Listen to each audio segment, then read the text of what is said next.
When a flight attendant ejects a black family and kicks them out of first class, she thinks she's putting them in their place, but when the plane lands, she discovers the disturbing truth. Shocked that they own the airline, what happens next will make her question everything. Before we start the story, let us know in the comments where you are watching, and if you like this story, don't forget to subscribe and share. Sarah Mitchell, a flight attendant with 15 years of experience, takes pride in her reputation for professionalism and her ability to cater to high-end passengers. Working for Prestige Airways, a luxury airline known for its elite services, Sarah considers herself an expert in managing the expectations of affluent travelers. She sees her role as more than a job. It's a lifestyle centered on delivering a first-class experience. Her dedication to maintaining this standard has earned her respect within the airline industry. Prestige Airways prides itself on being a premier luxury airline, offering an exclusive and refined flying experience to its passengers. Sarah Mitchell, a seasoned flight attendant, plays an integral role in upholding this standard.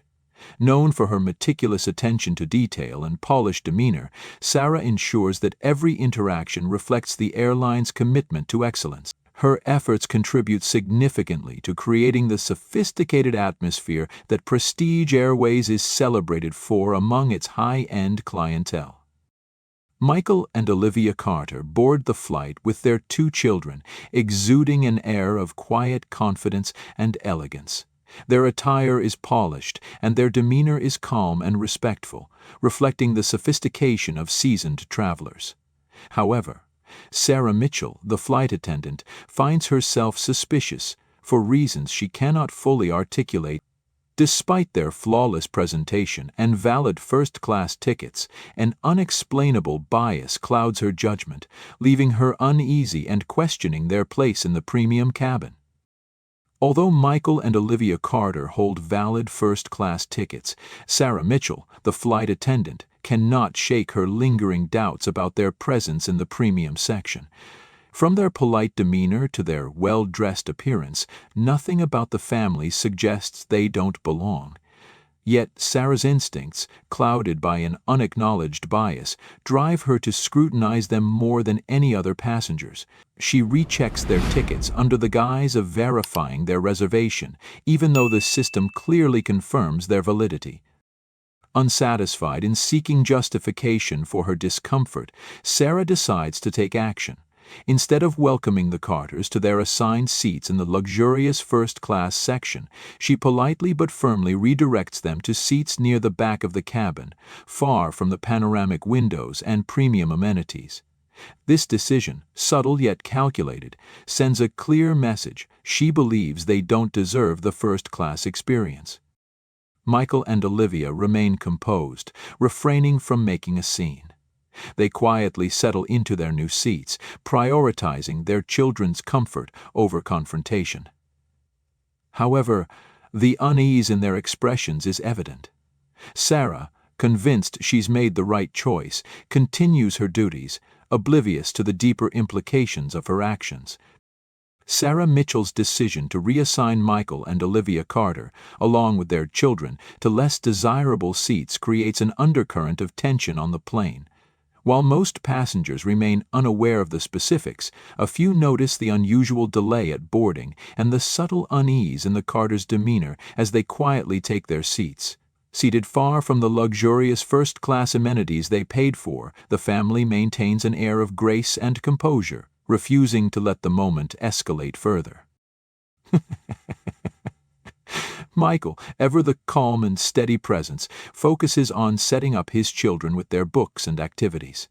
Olivia, perceptive as always, notes the lingering glances of nearby passengers and the slight hesitancy in the flight attendant's service toward them. She chooses to remain silent, her focus on keeping her children calm and unbothered by the situation. Together, they silently endure the discriminatory treatment, exchanging only brief, knowing glances.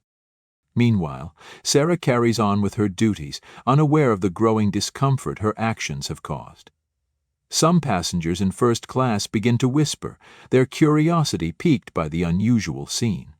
Despite the subtle tension in the air, the Carters refuse to draw attention to themselves. For them, the priority is not to confront Sarah or demand explanations, but to maintain their dignity and ensure their children experience as little disruption as possible. This quiet resilience, however, does not go unnoticed. A few passengers who have observed the interaction begin to question the fairness of the situation, setting the stage for a reckoning that Sarah is not yet prepared for. As Sarah Mitchell continued her rounds through the cabin, she couldn't ignore the lingering discomfort gnawing at the edges of her thoughts. Something about the Carter family still didn't sit right with her, though she couldn't articulate exactly why. During a brief moment in the galley, her co-worker, Melissa Hayes, a relatively new flight attendant eager to learn and fit in, broke the silence. "Hey, Sarah," Melissa said casually, as she prepared a tray of champagne flutes for the first-class passengers.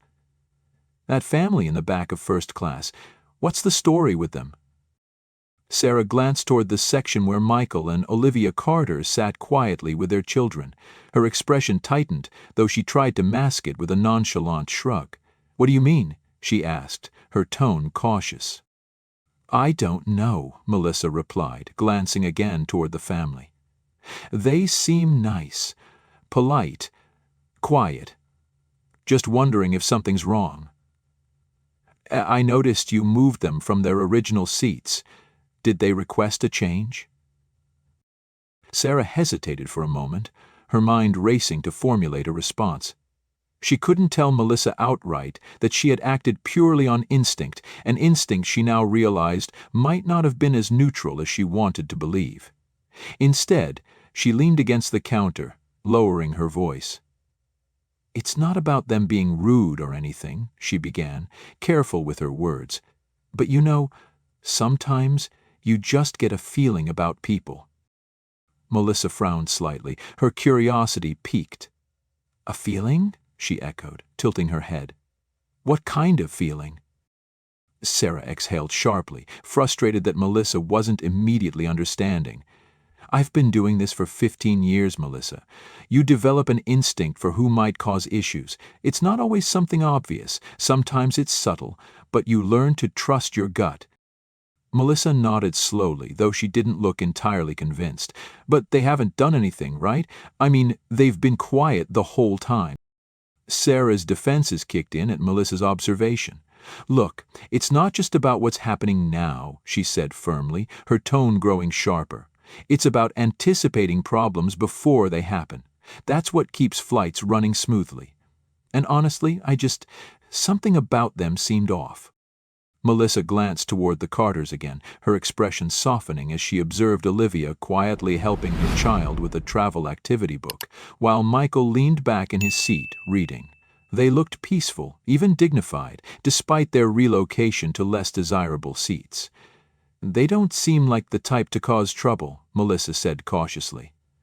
"If anything, they seem, well, nicer than some of the other passengers up front." Sarah bristled at the comment, feeling her authority undermined. "You're new, Melissa," she snapped, her voice clipped. "You don't always see what's beneath the surface. Sometimes people hide their attitudes until something sets them off. I was just playing it safe."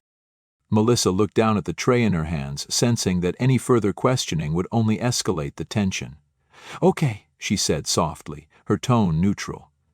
"If you say so." As Melissa returned to her tasks, Sarah felt a flicker of doubt creep into her thoughts.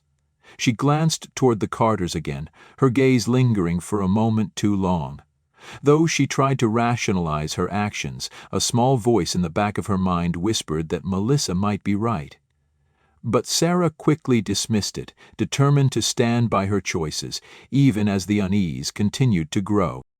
As the flight settled into its routine, Michael and Olivia Carter began to notice subtle differences in the service they were receiving compared to the other passengers. While the rest of the first-class cabin enjoyed prompt attention, with drinks and snacks delivered swiftly, the Carters found themselves waiting noticeably longer for basic service. Other passengers were already sipping on fine wines and sampling gourmet appetizers, while the trays in front of the Carters remained empty, their menus untouched. Michael glanced at Olivia, who returned his look with a knowing expression. She quietly observed the attendants, noting how they bypassed their row while tending to others with practiced smiles. Olivia had experienced such treatment before, and her instincts told her this was no coincidence.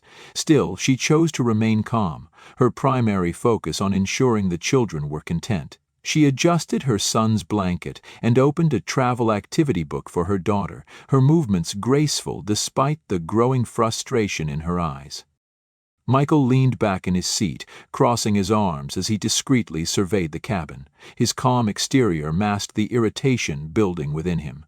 He noticed how effortlessly the attendants catered to other passengers, fulfilling their requests with enthusiasm and efficiency. Yet in their case, the delay was evident, and the difference in treatment undeniable. When a passing attendant finally stopped at their row, her demeanor seemed rushed and impersonal. She quickly placed their requested items without making eye contact, then moved on without the friendly banter she had shared with other passengers.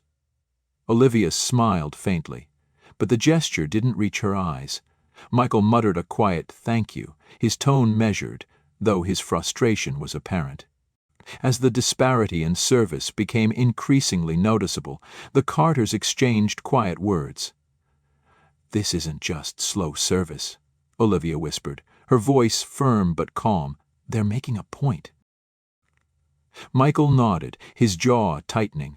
"I know," he replied softly, "but let's not give them the reaction they're looking for. We'll handle it when the time is right."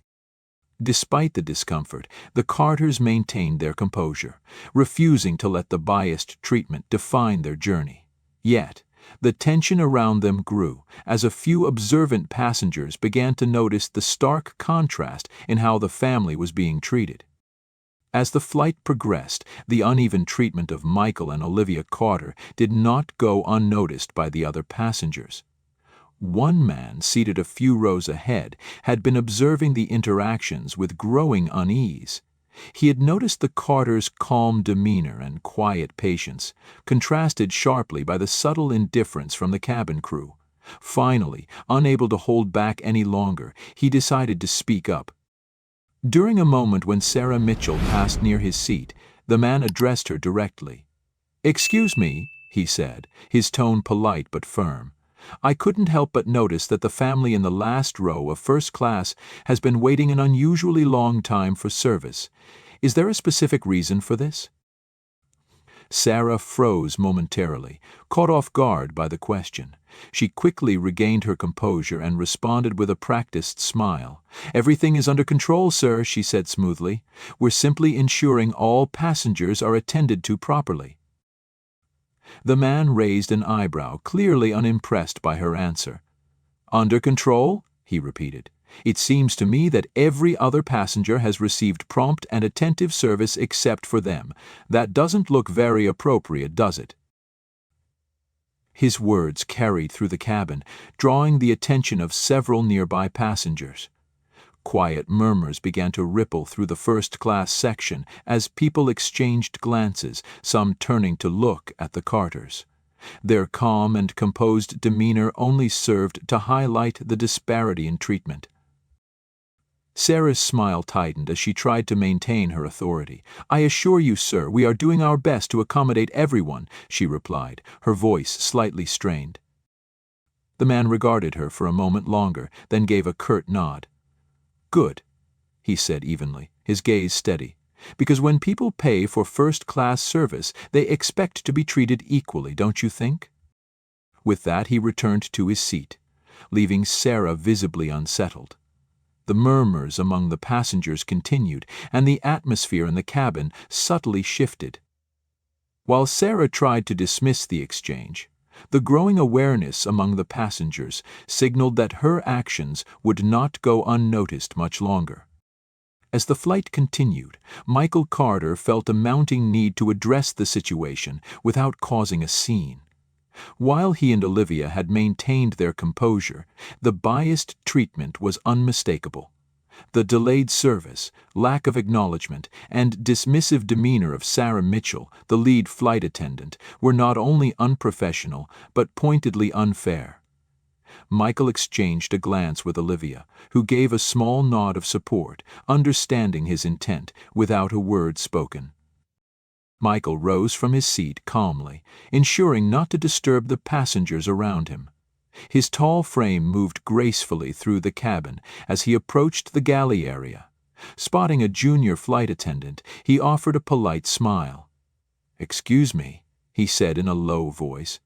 "Would it be possible for me to have a brief word with the captain?" The attendant hesitated, her eyes darting towards Sarah, who was busy attending to another passenger. "Is there an issue I can assist you with, sir?" she asked, her voice polite but cautious. Michael shook his head slightly. "No issue, just a quick discussion with the captain. It's nothing urgent, but it's important." The junior attendant nodded reluctantly, sensing that this was not a typical request. She motioned for him to follow her toward the cockpit. Michael thanked her quietly, maintaining his calm demeanor. As he approached the closed door of the cockpit, the attendant tapped lightly and informed the captain that a passenger wished to speak with him. Moments later, the door opened slightly, and Captain Harris, an experienced and composed leader, stepped out into the narrow corridor. "Good evening," he greeted Michael, his tone professional yet curious. "How can I help you?" Michael extended a hand, which the captain shook firmly. "Good evening, Captain Harris. My name is Michael Carter," he began, his voice steady but serious. "I wanted to bring a matter to your attention regarding the service my family and I have been receiving during this flight." The captain's brow furrowed slightly as he studied Michael's expression. "I see. Is there something specific you'd like to address?" Michael nodded. "While we've done our best to remain patient and composed, it's clear that the treatment we've received differs significantly from that of other first-class passengers. From the moment we boarded, there have been delays, unnecessary scrutiny of our tickets, and what I can only describe as dismissive service. While I don't want to disrupt the flight or cause a scene, I believe this situation warrants attention." Captain Harris crossed his arms, his demeanor turning more focused. "I appreciate you bringing this to my attention," he said after a pause. "I can assure you that we take passenger concerns seriously. I'll look into this immediately." Michael inclined his head slightly.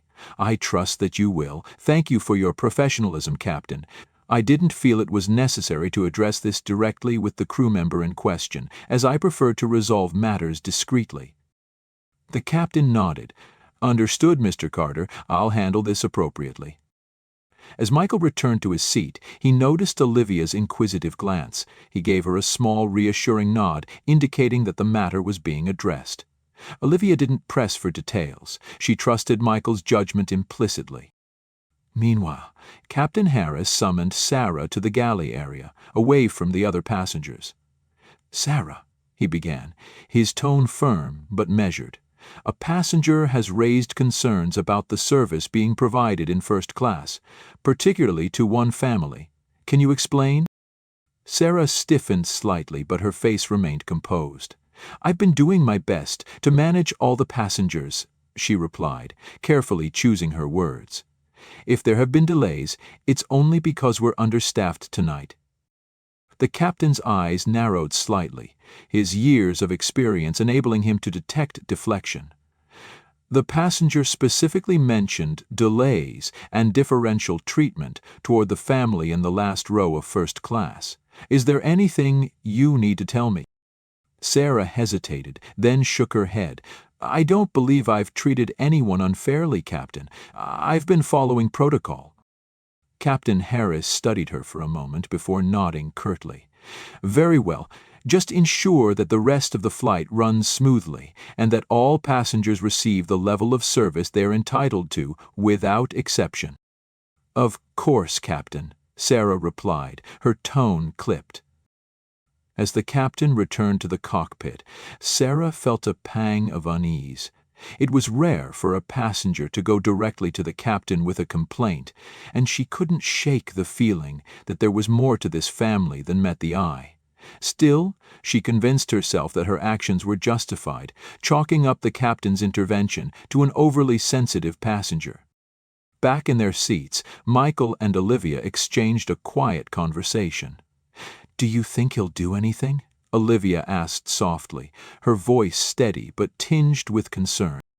Michael gave a faint smile. "I believe he will," he replied. "But even if he doesn't, it's not about this flight alone. It's about setting a precedent for us, for our children, and for anyone who might face similar treatment." Olivia reached for his hand, giving it a gentle squeeze. "I trust you," she said simply. As the flight continued, the tension in the first-class cabin grew subtly palpable. A few passengers had overheard snippets of the discussion and began whispering amongst themselves, casting occasional glances at the Carters. While Sarah carried on with her duties, she couldn't shake the feeling that the situation was slipping out of her control. Unbeknownst to her, Michael's discreet conversation with the captain had already set the wheels in motion for a resolution and for a revelation that would change everything. As the flight settled into its quiet rhythm, Sarah Mitchell moved through the first-class cabin with her usual air of authority. Yet something about the evening felt off. The subtle whispers among passengers, the occasional glance toward the Carter family, and the slight tension in the air were beginning to weigh on her. Although she tried to convince herself that everything was under control, a nagging sense of unease crept into her thoughts. While Sarah offered champagne to a passenger seated near the front, an older man in an impeccably tailored suit caught her attention. He had been observing her throughout the flight, his sharp eyes following her movements with quiet interest.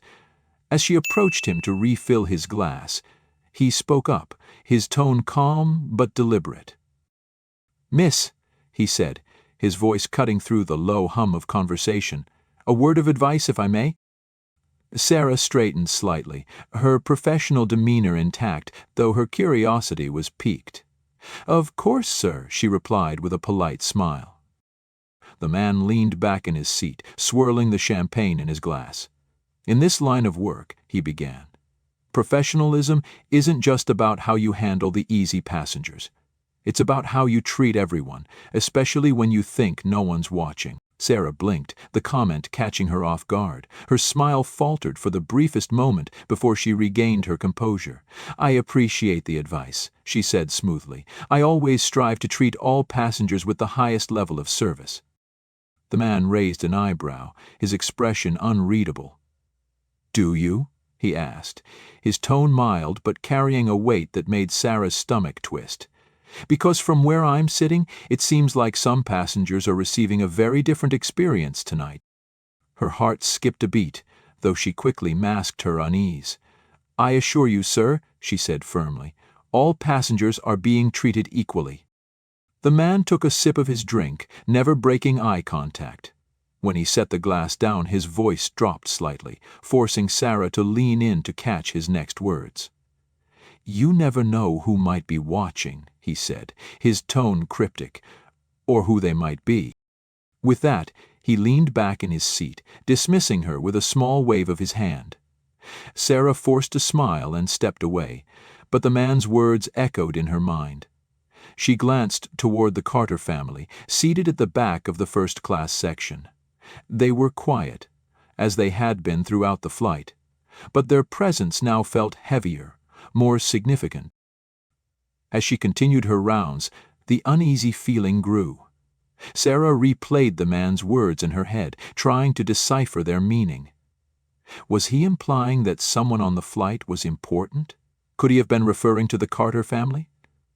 Her instincts told her that there was more to them than met the eye, but she couldn't put her finger on what it was. In the galley, Sarah found herself pacing slightly, her nerves beginning to show. Melissa, her junior colleague, noticed her unusual behavior and approached cautiously. "Sarah, is everything okay?" she asked, setting down a tray of dishes. Sarah stopped pacing and forced a smile. "Everything's fine," she said quickly. "Just a long day, that's all." Melissa didn't look convinced. "If you say so," she replied, her tone hesitant. "But "It seems like something's bothering you." Sarah waved her off. "It's nothing," she insisted, though her mind continued to race. The man's comment had unsettled her in a way she couldn't shake. She prided herself on her ability to control every aspect of her job, to anticipate issues before they arose. But tonight, she felt as though the control she cherished was slipping through her fingers. Back in the cabin, Sarah noticed the murmurs among the passengers had grown louder. A few people cast curious glances in her direction, and some toward the Carter family. The tension in the air was almost tangible now, and Sarah couldn't help but feel as though she were at the center of it. Her unease only deepened when she saw Michael Carter stand and make his way toward the cockpit earlier in the flight. Although he had since returned to his seat, the memory of his composed yet purposeful stride lingered in her mind. What had he discussed with the captain? Did it have anything to do with her? Sarah tried to push the thoughts away, focusing instead on the tasks at hand. She busied herself with refilling drinks, checking on passengers, and tidying the galley. But no matter how much she distracted herself, the weight of the man's cryptic comment lingered. "You never know who might be watching," she repeated to herself under her breath. Who was watching her, and what exactly were they seeing? As the flight neared its conclusion, Sarah's anxiety reached a peak. The Carter family remained calm and collected, their demeanor betraying none of the frustration or discomfort she assumed they must feel. Their quiet composure only made her more uneasy, as though they were waiting for the right moment to reveal something she hadn't anticipated. When the plane finally touched down, Sarah let out a small sigh of relief. The flight was over, and whatever lingering tension had filled the cabin would soon be left behind. Or so she thought. As the first-class passengers began to gather their belongings, Sarah noticed Michael slip his phone into his pocket and exchange a brief glance with Olivia. The look between them was subtle, but it carried a weight that made Sarah's heart skip a beat. She couldn't shake the feeling that something significant was about to happen. Her thoughts were interrupted by a message from the cockpit. Captain Harris had requested to see her immediately after the passengers disembarked. Sarah's stomach tightened, but she adjusted her uniform and forced herself to remain composed. Whatever the captain needed to discuss, she told herself, it couldn't be anything she couldn't handle. But as she walked toward the cockpit, the man's words rang in her ears once more. You never know who might be watching, or who they might be. Sarah couldn't have known how true those words would soon prove to be. As the plane taxied to the gate, Sarah Mitchell felt a small sense of relief. The flight had been tense, but she believed the worst was behind her. However, that sense of relief quickly faded when she was summoned to meet Captain Harris in the cockpit after the passengers disembarked. Adjusting her uniform, Sarah tried to remain composed, assuming it was a routine matter. When she stepped into the quiet cockpit, Captain Harris stood waiting, his expression unusually serious. Beside him stood Michael and Olivia Carter, their composed presence suddenly commanding a new level of attention from Sarah. Her breath hitched as she realized this wasn't an ordinary post-flight discussion. "Miss Mitchell," Captain Harris began, his tone firm, "allow me to introduce Michael and Olivia Carter, majority stakeholders of Prestige Airways." The words hit Sarah like a thunderclap. Her eyes widened as she struggled to process what she had just heard. Majority stakeholders? The polite family she had subtly dismissed and mistreated throughout the flight were not just passengers. They owned the airline. Michael spoke calmly, his voice measured but resolute. "We were conducting an incognito evaluation of staff performance on this flight," he said, his piercing gaze locked on Sarah. "Your actions have been noted and documented." Sarah's composure faltered, her face flushing with a mix of shock and dread. She opened her mouth to respond, but no words came out. The gravity of her actions and their implications were now glaringly clear. In that moment, Sarah understood that what she had thought was an ordinary flight would have consequences far beyond what she ever imagined. After learning the shocking truth that Michael and Olivia Carter were the majority stakeholders of Prestige Airways, Sarah Mitchell felt as though the ground had been pulled out from under her. She stood frozen in the cockpit, her mind racing to piece together the implications of what had just been revealed. The polite family she had dismissed, suddenly mistreated and relegated to less desirable seats, were not just passengers, they were the owners of the airline she had loyally served for 15 years. Michael's calm, authoritative voice broke the heavy silence. "Miss Mitchell," he began, his tone steady yet firm, "we believe in providing not just a premium flying experience, but one rooted in fairness and respect for all our passengers. Tonight, your actions fell far short of that standard." Sarah's mouth went dry. She fidgeted with the hem of her blazer, struggling to find the right words. "Mr. Carter, Mrs. Carter, I didn't realize—" she stammered, but Olivia cut her off with a raised hand. "Exactly," Olivia said sharply, her voice laced with disappointment. "You didn't realize.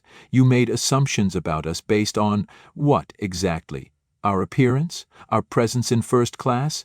Tell us, Miss Mitchell, what about us made you decide we didn't belong?" The directness of Olivia's question left Sarah speechless. Her mind raced for a defense, but deep down, she knew there was none. Her actions hadn't been based on policy or protocol. They had been driven by bias, plain and simple. She swallowed hard, her hands trembling slightly. "I made a mistake," Sarah admitted, her voice barely above a whisper.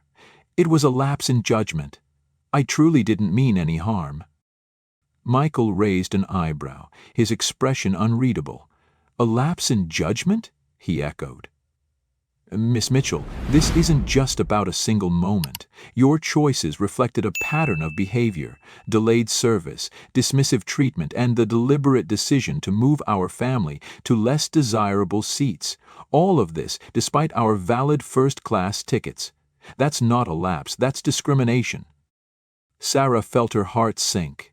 The word discrimination hit her like a physical blow, forcing her to confront the truth she had been trying to avoid. I'm so sorry," she said, her voice cracking. "I realize now that my actions were wrong, and I deeply regret how I treated you and your family." Olivia's eyes narrowed, her gaze unwavering. "An apology might be a start, Miss Mitchell, but it doesn't undo the damage caused by actions like yours. Tonight, we were able to maintain our composure, but what about others who might not have the means or resilience to endure such treatment? Do you think they deserve to feel lesser, simply because of someone's unacknowledged biases?" Sarah felt tears prick the corners of her eyes, but she fought to keep them at bay. She had always prided herself on her professionalism and ability to handle difficult situations, but now, faced with the Carters' calm yet pointed criticism, she felt small and exposed. "I never thought of it that way," Sarah admitted, her voice trembling. "I've always considered myself fair, but tonight I see that I let my assumptions guide my actions. I didn't realize how harmful that could be." Michael exchanged a glance with Olivia, who nodded slightly. He stepped closer, his voice softening slightly but remaining firm. "Miss Mitchell, it's not enough to acknowledge the harm after the fact. Our airline represents more than luxury. It represents integrity and respect for everyone who flies with us. Your actions tonight undermine that mission." Sarah nodded quickly, desperate to convey her sincerity. "I understand," she said earnestly. "I've been with Prestige Airways for 15 years, and I've always tried to do my best. I know I failed tonight, but I'm committed to learning from this and doing better." Olivia's expression softened slightly, though her tone remained resolute. "Learning is important," she said, "but it must be followed by action. Words without change mean nothing. How do you plan to ensure that this never happens again, not just to us, but to any passenger?" The question hung in the air, and Sarah hesitated, unsure how to answer. She felt the weight of her years of experience pressing down on her, forcing her to confront the uncomfortable truth that she had likely carried these biases for much longer than she cared to admit. "I don't have all the answers yet," she said finally, her voice quiet but steady. "But I'll start by acknowledging my biases and seeking out training to better understand how to prevent them from influencing my actions. I'll also reflect on how I can rebuild the trust I've lost, not just with you, but with the airline." Michael regarded her for a long moment, his expression unreadable. Then he spoke, his tone measured. "We'll be reviewing your conduct with corporate leadership, Miss Mitchell.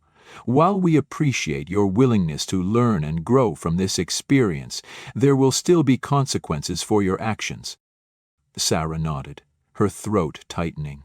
"I understand," she said softly, "and I accept whatever decision is made. I just hope you'll believe that I'm truly sorry for the harm I caused."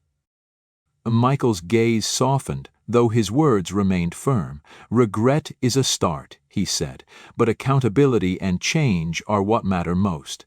We hope you'll take this opportunity to reflect and grow, not just as an employee, but as a person." With that, Michael and Olivia turned to leave, their presence commanding even in their quiet exit.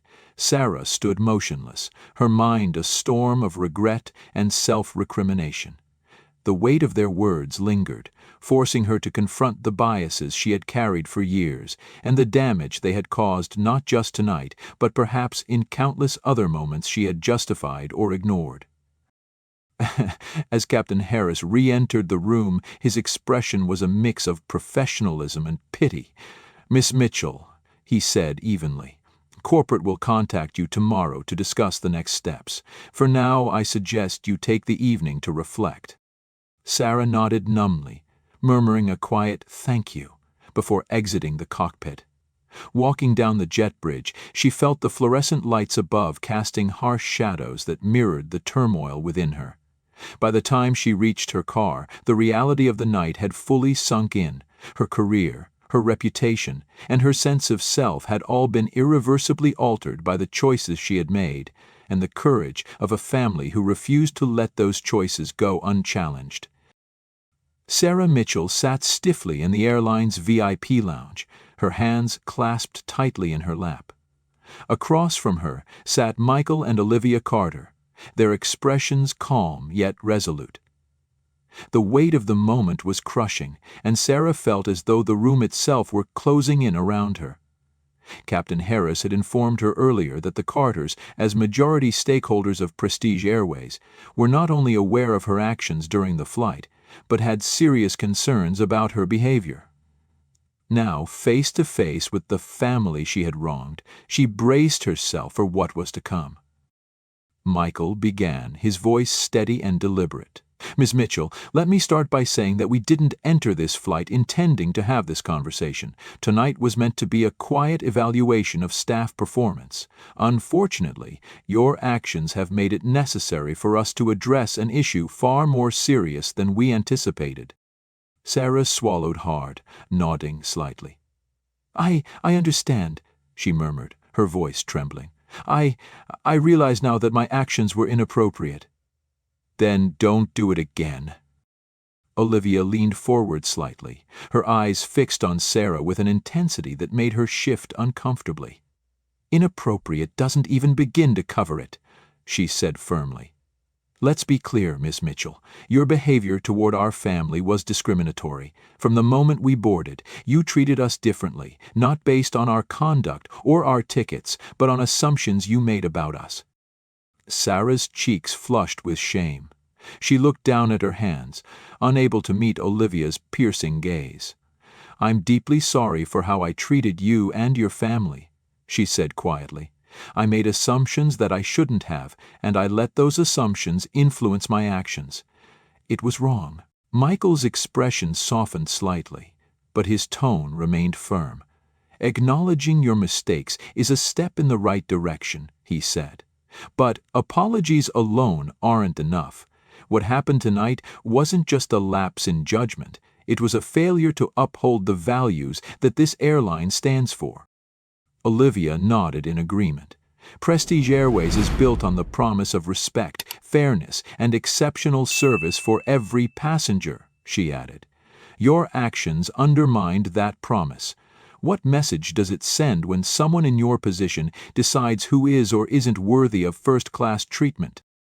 Sarah looked up, her eyes filled with regret. I never meant to undermine the airline's values, she said. I've been with Prestige for 15 years, and I've always taken pride in providing excellent service.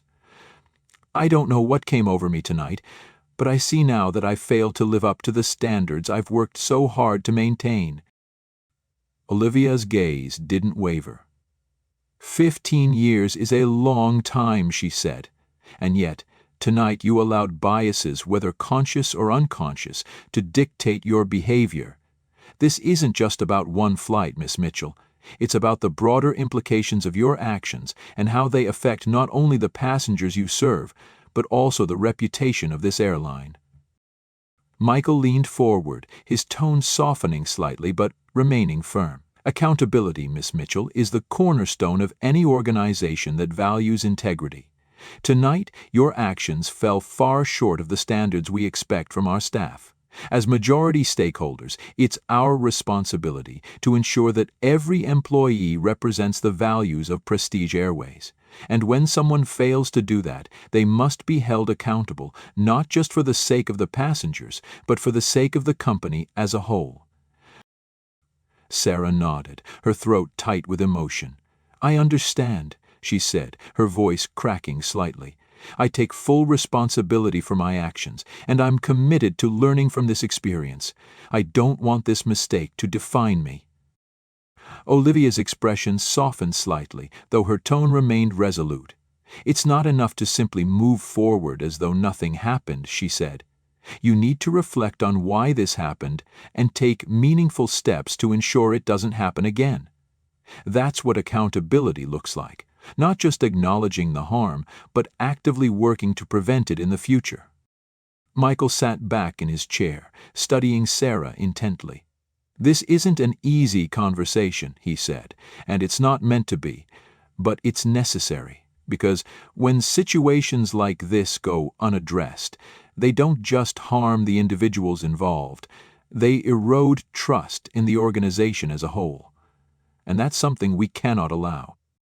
Sarah nodded again, her voice barely above a whisper.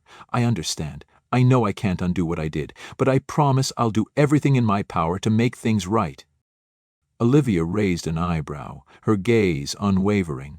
Making things right starts with recognizing that this isn't just about you, she said. It's about ensuring that no other passenger has to endure what we did tonight.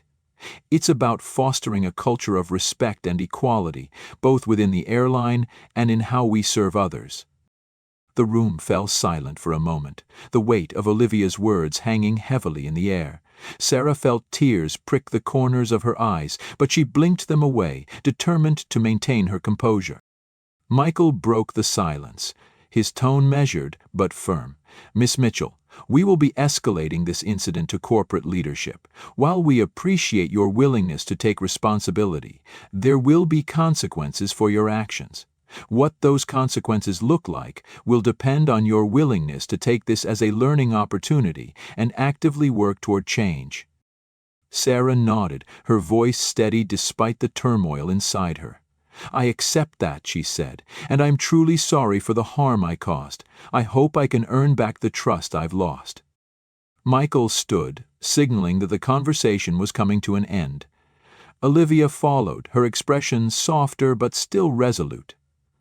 This isn't about redemption, Miss Mitchell, Olivia said as they prepared to leave.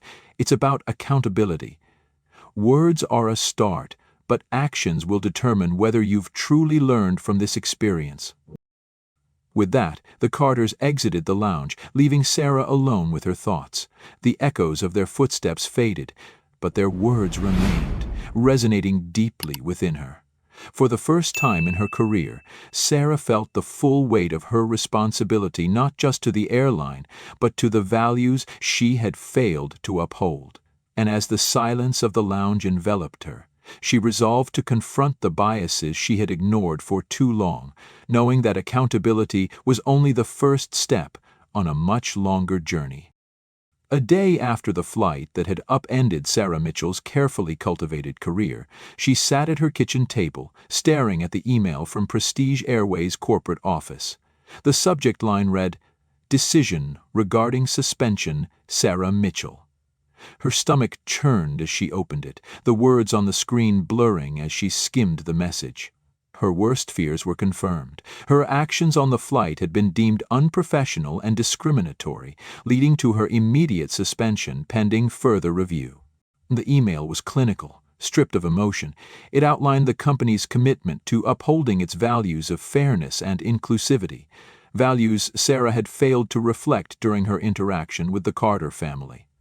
The message also informed her that she would be required to attend a formal hearing to discuss the incident and its implications for her future with the airline. As she read and reread the email, her initial reaction was a wave of anger and disbelief.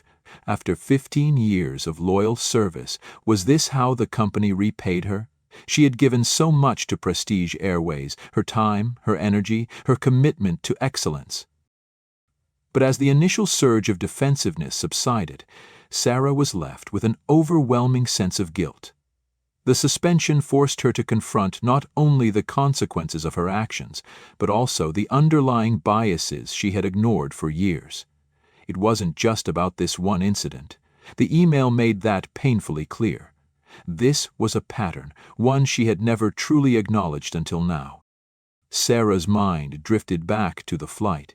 She replayed every decision she had made that evening, the hesitation when she scanned the Carters' first-class tickets, the subtle dismissal in her tone, the decision to seat them in less desirable seats, and the delays in their service.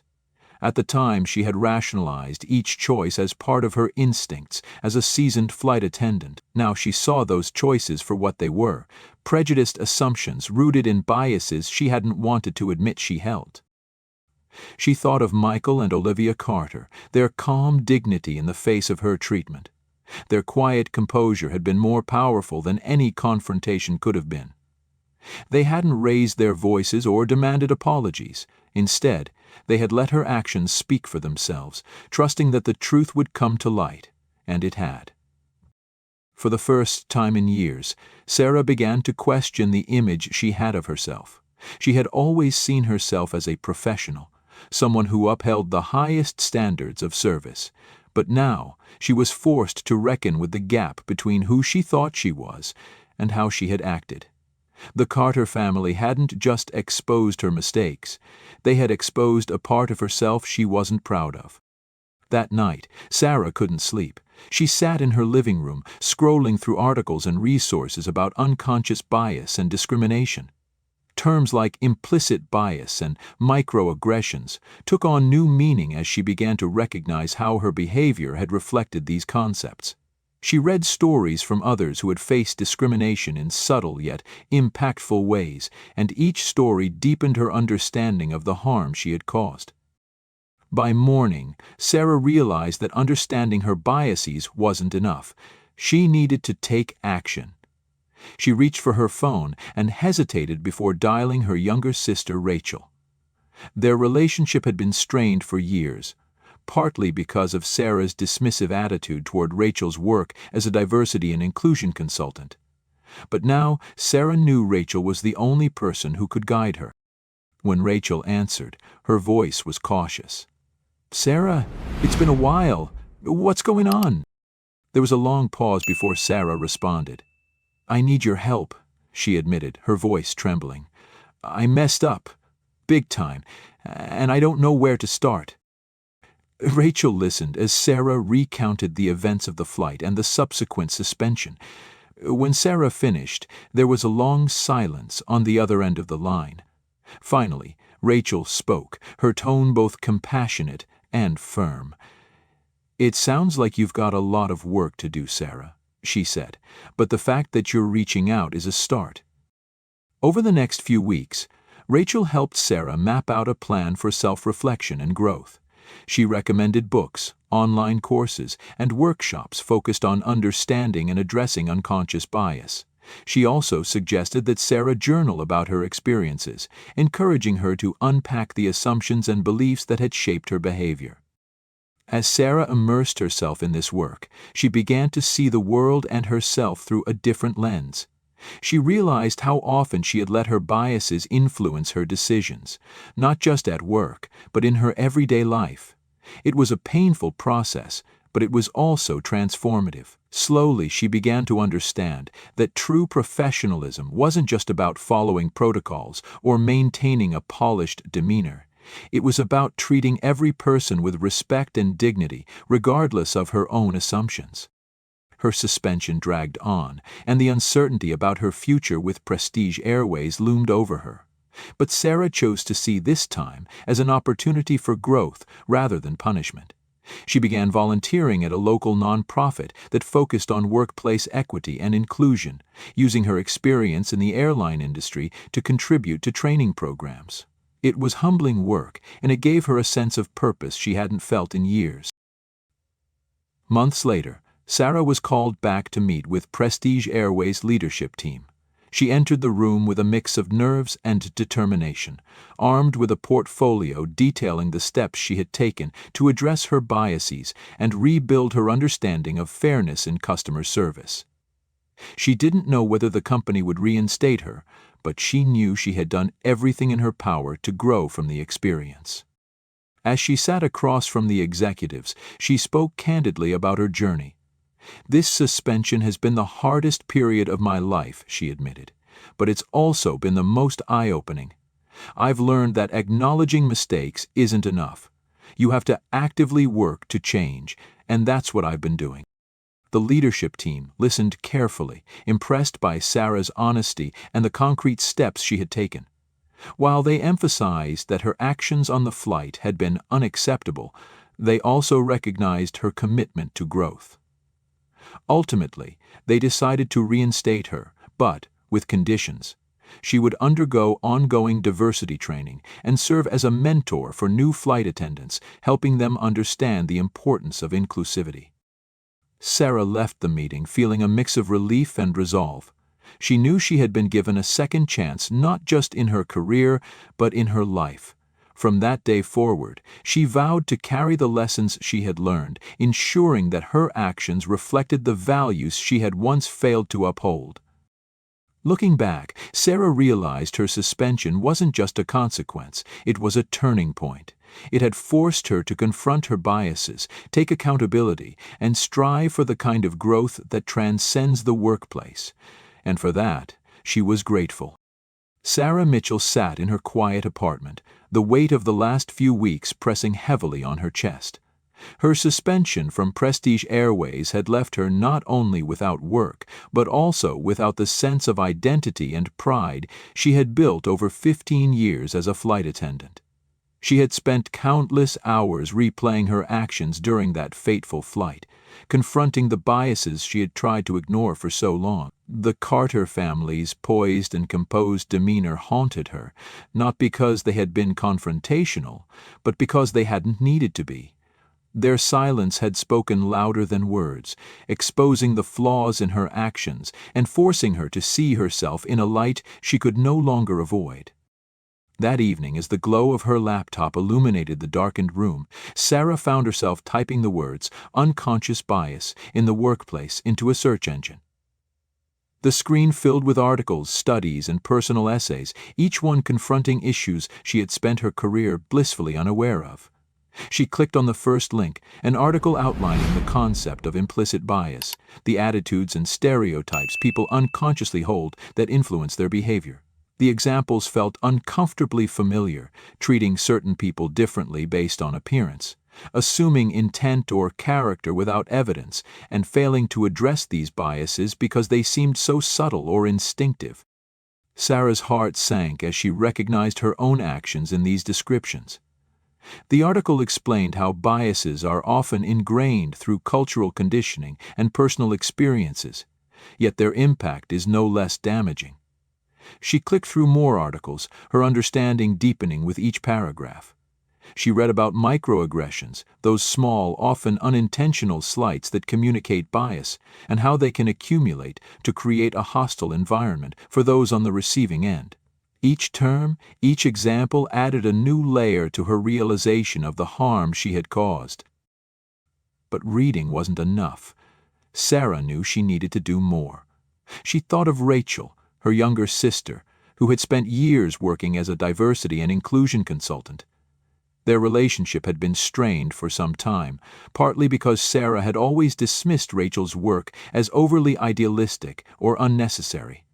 Now, Sarah saw her sister's expertise in a new light. If anyone could help her understand the steps she needed to take, it was Rachel.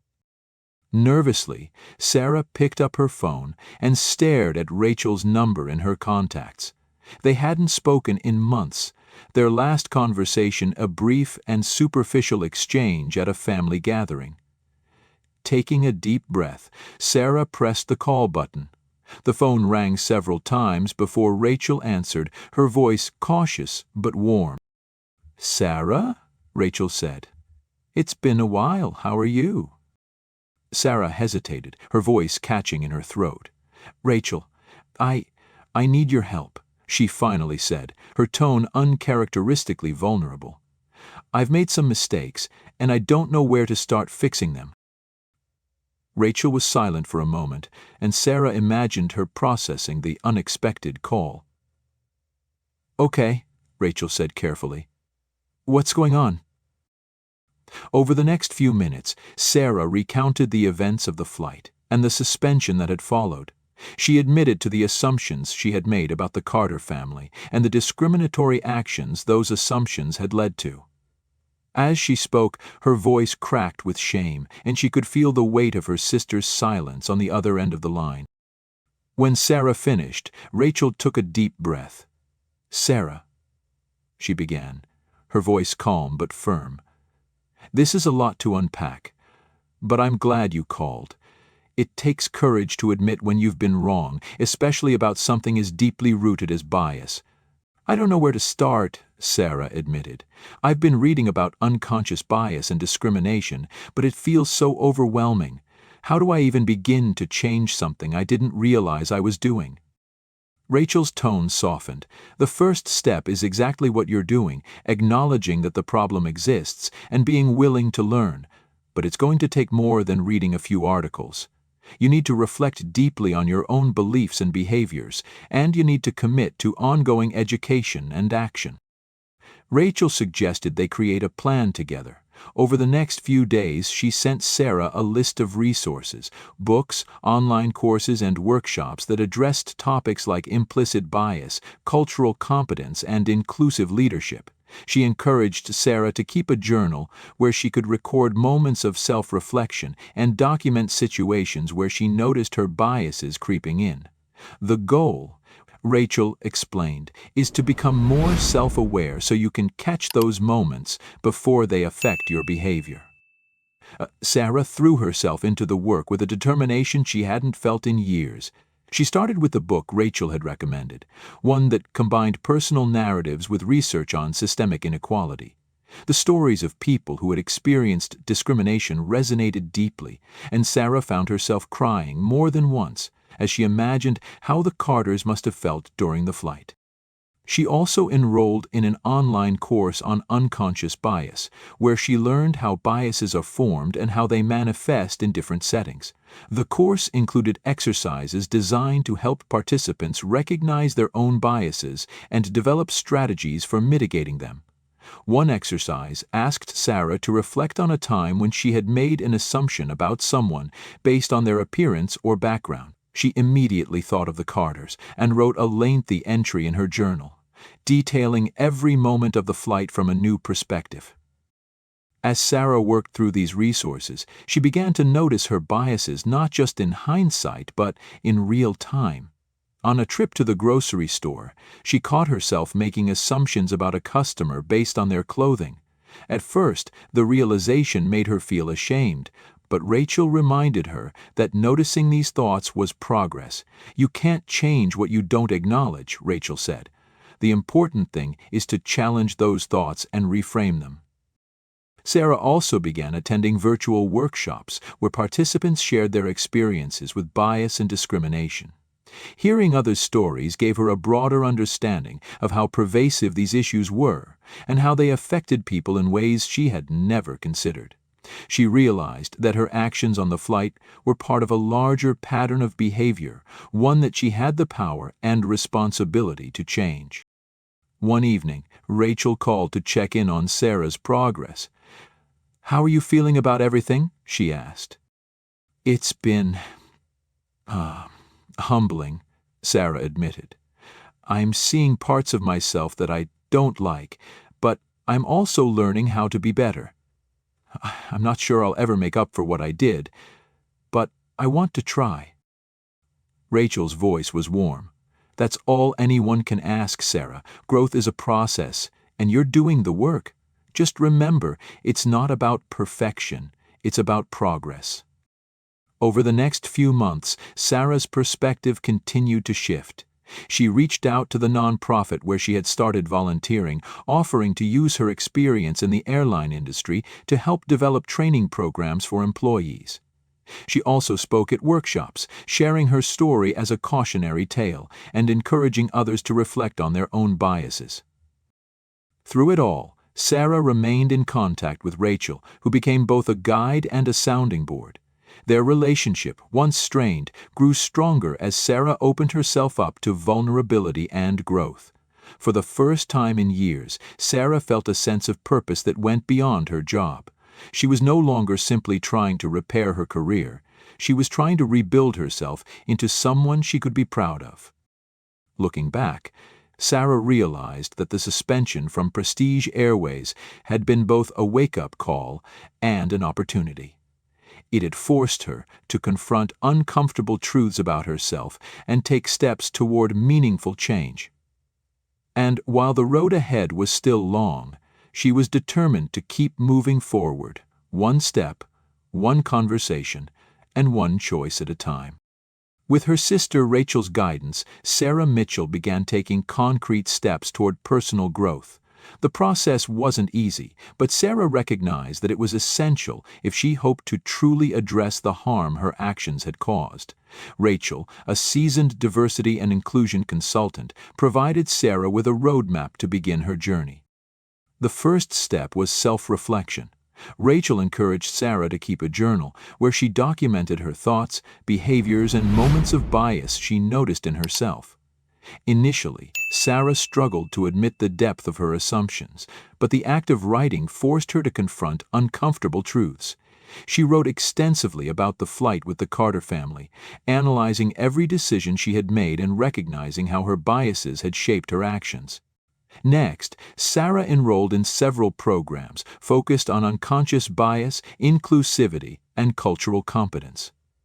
One online course required her to engage in role-playing scenarios that highlighted the impact of microaggressions and bias in professional settings.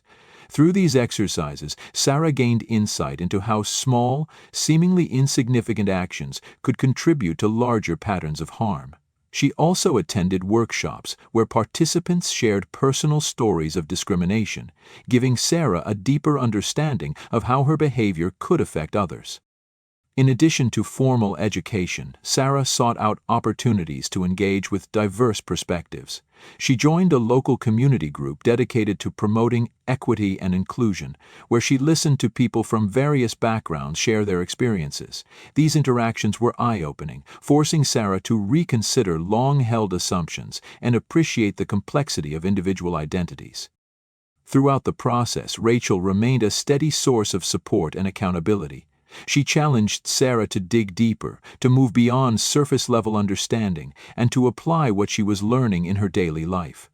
When Sarah faltered or felt overwhelmed, Rachel reminded her that growth was a journey, not a destination. By acknowledging her past mistakes and committing to change, Sarah slowly began to rebuild her understanding of professionalism and respect. She knew she couldn't undo the harm she had caused, but she was determined to ensure that her future actions reflected the lessons she had learned. For the first time, Sarah felt she was on a path toward becoming the person she truly wanted to be. Sarah Mitchell discovered a new sense of purpose in the aftermath of her suspension. Determined to turn her mistakes into an opportunity for growth and meaningful change, she began volunteering at a local nonprofit focused on workplace equity and inclusion. At first, her role was small, assisting with administrative tasks and observing training sessions, but as she became more engaged, she realized her unique perspective could be valuable. Drawing on her 15 years of experience in the airline industry, Sarah worked with the organization to develop training programs aimed at addressing unconscious bias and promoting respectful workplace cultures. Her first-hand experience of both contributing to and confronting bias gave her insights that resonated with others. She shared her story openly during workshops, using it as a cautionary tale to highlight the subtle but damaging effects of unchecked assumptions in professional settings. Sarah collaborated with a diverse group of trainers, helping to create interactive modules that combined personal narratives with actionable strategies for fostering inclusivity. Her dedication didn't go unnoticed, and soon she was invited to co-facilitate sessions for other industries, from hospitality to corporate offices. These programs emphasized self-awareness, accountability, and the importance of treating every individual with dignity and respect. Through this work, Sarah found fulfillment she hadn't experienced in years. Volunteering became more than a way to repair her reputation. It became a mission to ensure that others didn't repeat her mistakes. By helping to create more equitable environments, Sarah began to feel that her past could serve a purpose, transforming her regret into a commitment to lasting change. Over time, Sarah Mitchell rebuilt her career with a renewed focus and a deeper sense of purpose. What began as a personal journey to address her biases and atone for her actions grew into a mission to promote inclusion and equity in corporate environments. She leveraged her years of experience in the airline industry and the lessons she had learned from her mistakes to create meaningful change not just for herself but for others as well. Recognizing the importance of mentorship, Sarah took on a new role as a guide for younger professionals. She began mentoring new hires at her airline, sharing her story as a powerful example of the consequences of unconscious bias and the importance of self-awareness. Her honesty and vulnerability inspired many to approach their roles with greater empathy and an open mind. Through one-on-one conversations and group sessions, Sarah emphasized the value of listening, learning, and treating every colleague and customer with dignity. In addition to mentoring, Sarah became a sought-after speaker and consultant, working with organizations across various industries to develop diversity and inclusion programs. She collaborated with HR teams to design training initiatives that tackled topics like implicit bias, microaggressions, and cultural competence. Her programs weren't just theoretical. They included practical tools and strategies that participants could immediately apply in their workplaces. Sarah's transformation wasn't without challenges. She often faced skepticism from those who questioned her qualifications, given her past mistakes. But instead of shying away from her history, Sarah embraced it as a vital part of her journey. She openly acknowledged her missteps, framing them as a catalyst for her growth and commitment to making workplaces more equitable and inclusive. Through her mentorship and advocacy, Sarah built a legacy far greater than the career she had originally envisioned.